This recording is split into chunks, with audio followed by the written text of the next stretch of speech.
On va demander à Simon Menendez, gériatre. Il faut que vous preniez les étiquettes qui étaient derrière vous. Là, voilà, c'est ça, elle est tombée par terre. Et donc, il est gériatre coordinateur de l'EHPAD La Sagesse à Saint-Laurent-sur-Sèvre, de venir nous parler de son expérience de déprescription en EHPAD avec le docteur Thibaut Spire, qui lui est médecin généraliste et qui intervient aussi dans l'EHPAD. Alors, je crois que l'un va nous parler plus de la politique de la déprescription et puis Thibaut Spire plus de la manière pratique de déprescrire. Donc ça fait 6 minutes 15 secondes chacun.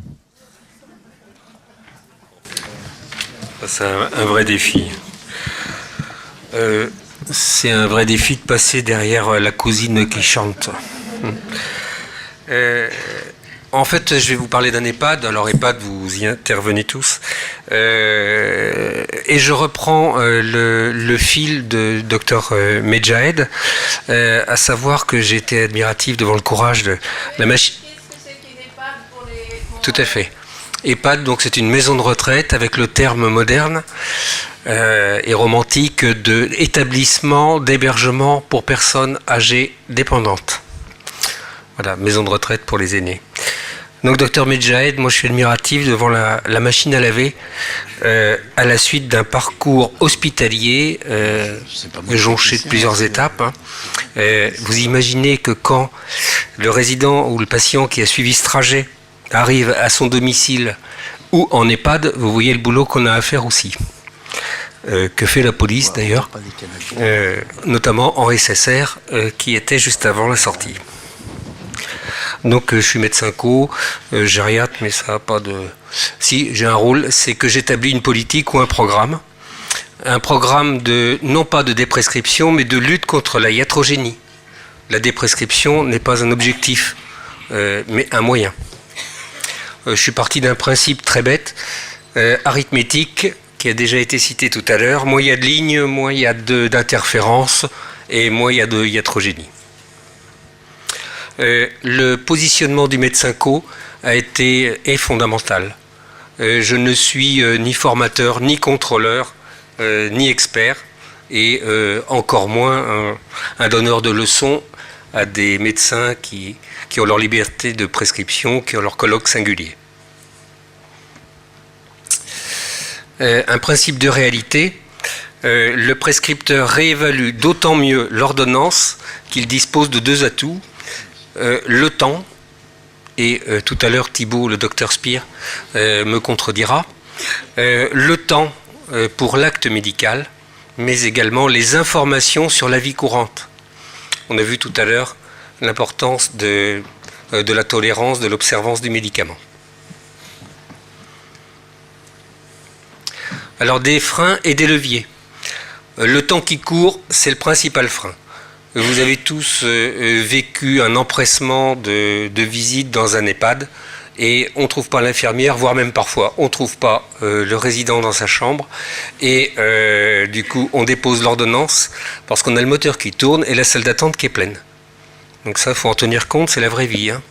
Triste, mais la vraie vie.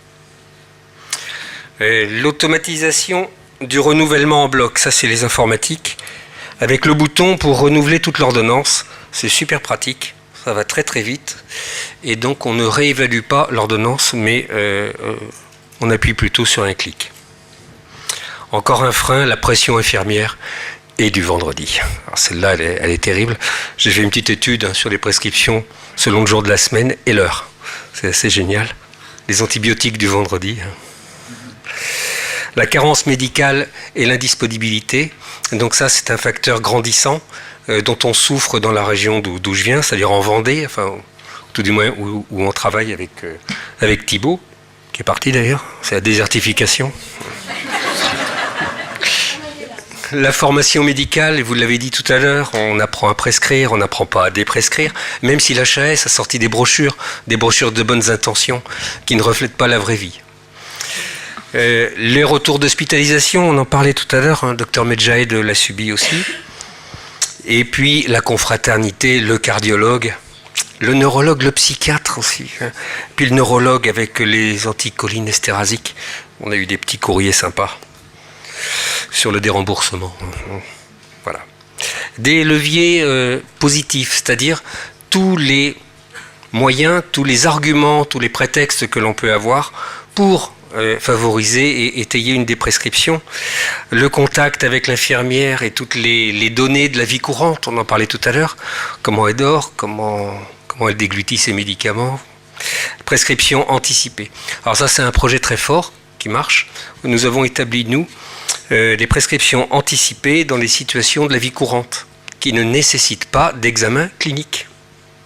Autrement dit, une fièvre, qu'est-ce qu'on fait, qu'est-ce qu'on peut donner en attendant l'avis médical, bien sûr. Donc ça a nettoyé les ordonnances de traitement de fond de manière importante. Les évaluations, on s'en sert, hein. Enfin personnellement je m'en sers.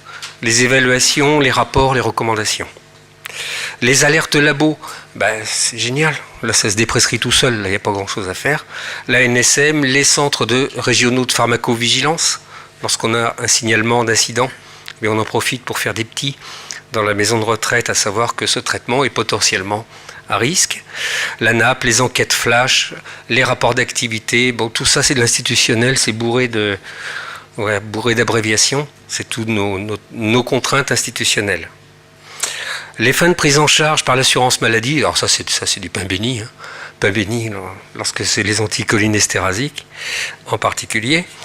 Les échanges de savoir et d'expérience entre confrères, et Thibaut en est un brillant exemple. Et l'équipe soignante formée au vocabulaire. On a également formé les familles. Donc nous avons interdit les mots « si besoin » et le mot « renouvellement ». Le mot « si besoin » a été remplacé par « en cas de ». Parce que quand on dit « si besoin », c'est « si besoin de qui ?» Et en fait, on voit que le vendredi, c'est souvent l'infirmière. Et réévaluation, bien sûr, à la place de reconduction, renouvellement. Ça change tout. Ça change énormément en tous les cas. Et puis on a été assez rigolo, avec des petites campagnes thématiques, alors je vous en cite que 2-3. Prescription d'été, prescription d'hiver, c'était pour les diurétiques. Quand le médecin il dit il faut faire boire madame Attel, et qu'en même temps il lui donne un Lasidix pour la faire pisser, l'aide-soignante elle ne comprend pas, là, elle ne peut pas comprendre. Donc les diurétiques, on est passé par là. Également pour les vitamines D, en été, retroussons-nous les manches. On les alerte labo, je vous ai cité ça. Les résultats, alors je ne sais pas si on ne peut pas grandir, oui, ça suffit. Alors nous, on est passé en ligne, en nombre de lignes, donc avec une baisse significative, hein, moins 32% sur 5 ans, et dont 18% la dernière année. Il s'est passé des choses. Il s'est passé 3 facteurs. Un nouveau médecin généraliste qui suit 30% des résidents. Un médecin moi-même, qui soigne par dérogation ARS, puisque j'ai été réquisitionné à cause de la carence médicale. Et le début de la télémédecine. Le nombre de lignes de psychotropes. On voit également une diminution après une augmentation. Donc augmentation régulière sur 5 ans de 16% et depuis 1 an, une diminution de 8%. On ne rentrera pas dans la finesse. Les AVK, les hypolipémiants, moins 92%. J'avais retenu 92 aussi, les statines tout à l'heure. Ah, on est à égalité là. La même machine à laver. Alors les anticholinésterasiques, on n'a aucun mérite. Strictement aucun mérite. Mais c'était impressionnant. Mais merci. Merci.